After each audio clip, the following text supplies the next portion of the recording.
Hey there Dev Squad, Virtus here and welcome to my Blender 3D modeling tutorial series. Throughout this series you'll learn the fundamentals of the Blender modeling package, getting you started on your way to creating your own 3D models from scratch, whether that's weapons, characters, environments or alike.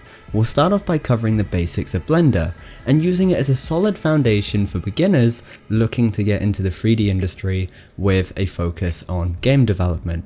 You'll create detailed props, complete with UV wraps and textures, and being that it's for use within games, you'll develop, optimize, and export your 3D models in a way that will work with popular game engines such as Unreal Engine 4 or Unity.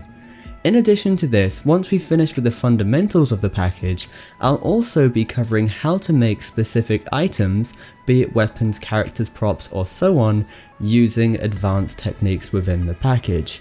Now, if you guys are looking forward to this series, let me know by hitting that like button, subscribe, and move on to the next video to get started creating some awesome 3D models. Also, if you want to be part of the community and get help from like-minded developers, join the official Dev Squad Discord server using the link in the description. Once again guys, stay awesome, keep creating. Your boy Virtus, signing out. This video was made possible by my supporters on Patreon. If you want more videos like this, check out my Patreon page using the link in the description. To stay up to date on new releases, make sure you follow us on social media.